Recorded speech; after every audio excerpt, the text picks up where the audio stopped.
It pays to maintain a long-term perspective when investing in real estate investment trusts, or REITs. It is nice to receive a small stream of dividend income, but even if you invest in a stock with a high yield such as Medical Properties Trust, it will take some time for your money to start returning on its investment. And in the meanwhile, a lot can go wrong or right to substantially alter that reward estimate. So will it be preferable to explore elsewhere for passive earnings, or is it worthwhile to lock your money up in Medical Properties Trust? Well, this video might be able to give you the answer. Welcome back to Dividend Bear, everyone.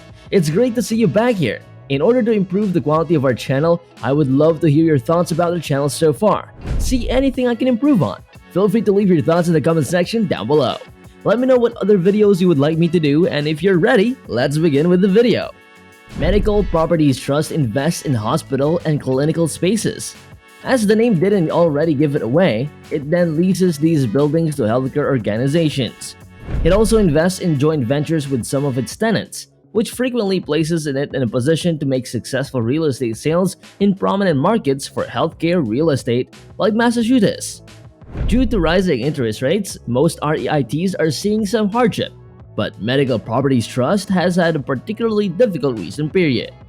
As of the second quarter, its leases to general hospitals accounted for 75.5% of its revenue. Its trailing 12-month cash from operations expanded by 810% during the previous 10 years, outpacing the growth of other well-known healthcare REITs like Omega Healthcare Investors, which only rose by 228%. Strong profitability means that there is a lot of money left over to distribute to shareholders. Since there is little reason to believe that society will ever want fewer of the medical facilities that it rents, the main draw of investing in the company is that it will be a pretty safe source of dividend income. The forward dividend yield for Medical Properties Trust is currently around 7.7%, which is quite high. Additionally, it will take a considerable amount of economic upheaval to affect a sizable chunk of its operations because there are 447 hotels distributed throughout 10 different nations. Therefore, it can be a fantastic choice if you're seeking for a business that will give you a sizable quarterly check that grows over time. Medical Properties Trust doesn't consistently outperform the market, even in the long term, despite the many things working in its favor. Over the past 3 years, it has significantly underperformed the market, and shareholders have lost more than 8.3% of their investment. That isn't necessarily alarming for investors who are keeping it for the dividend, but it does highlight other problems, such as a usually slow rate of growth as a result of its debt-intensive business plan. But there are several concerns regarding Medical Properties Trust. Pipeline Health and Medical Properties Trust signed a sale-leaseback contract in July of 2021. The 4 hospitals and 2 medical office buildings owned by Pipeline were transferred to Medical Properties Trust in accordance with the contract. For 20 years, MPW has leased it back to Pipeline.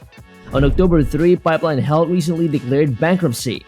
For MPW, this has made problems worse. Wall Street analysts are cautiously bullish about MPW's prospect despite a more than 50% decrease in the stock year-to-date. For a moderate buy-conscious rating, it has 8 buy and 4 hold recommendations. Hedge funds have reduced their position to MPW stock, despite analysts' cautious optimism about the firm. According to TipRank's data, 1.5 million shares of Medical Properties Trust were sold last quarter by hedge funds. On TipRanks, MPW stock now has a neutral smart score of 6 out of 10. Prior to 2020, MPW had produced strong cash flow growth and had been a strong performer. All of that changed in 2022. Since then, the stock has dropped 40%, which is definitely an unhappy outcome, but is not entirely unexpected given the sentiment trend. Given the rarity of double-digit yields in the net lease REIT market, MPW needs careful study. MPW is a real estate investor and a landlord of different kinds of healthcare facilities. These facilities are often regarded favorably because the rent is typically covered in an acceptable manner. However, in the case of MPW, the stock has suffered significantly due to its excessive exposure to Steward Healthcare, which accounts for 27.8% of total revenues. Despite that disproportionate exposure, MPW has already spent an additional $18 million on the Tenant's facilities in Arizona and Florida in just the first half of this year. Additionally, MPW has committed an additional $169.4 million to the Texas location of Steward. Management announced during the earnings call that Steward will receive a $150 million credit facility from the firm to help with short-term liquidity difficulties. Now the question is, why has MPW stock been dropping? I'd argue that up until recently, MPW has been declining because of growing concerns about Steward Healthcare. But the most recent decline is undoubtedly related to Tenant Pipeline Healthcare declaring bankruptcy. It's important to note that Pipeline only made up a minor portion of their total assets.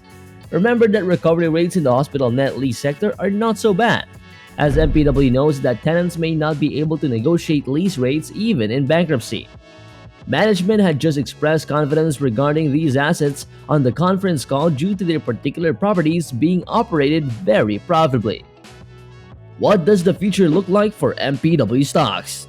Well, in the long run, I could see shares revaluating approximately 15 times AFFO. Although the business did announce a $500 million repurchase authorization, my thoughts on it are conflicted. Yes, a buyback would benefit from the low value. However, after paying the dividend, the company's remaining AFFO is just about $100 million.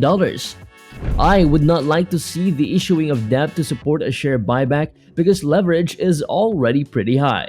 Instead, I would predict that more aggressive debt paydown would increase shareholder value since multiple expansion might end up being more important than financial accretion. Due to the low stock price, MPW will have trouble issuing equity to finance acquisitions from outside sources, which would slow down overall growth, and in the meanwhile, some expansion will be fueled by the annual lease increases. To put it simply, a business like Medical Properties Trust has a very difficult time raising enough funds to purchase new buildings and rent them out, much like all REITs do. Its entire debt is currently over $10.1 billion, with 25% of that amount maturing and requiring repayment starting in 2026.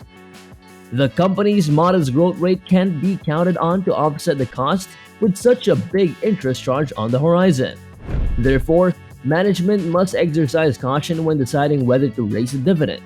Thus, its dividend payout has only increased by 20.8% over the past 5 years, which is not enough of an increase to add up to meaningful returns without a very long-term hold. As of today, the Medical Properties Trust has a price of $13.09 per stock, and it is on an upward trend as you can see from its price chart here. So if you don't mind modest growth or underperformance relative to the market, locking in some shares at the current high dividend yield can be a wise choice. Just keep in mind that the dividend isn't exactly a sure thing. In August of 2008, the company reduced its payout in response to the financial crisis. So despite its stable operation, it might not be the best stock to buy in uncertain times. And well, that's what we have for you today. Thank you so much for watching, and let me know your thoughts in the comment section down below. Don't forget to subscribe and like, and I'll see you in the next one.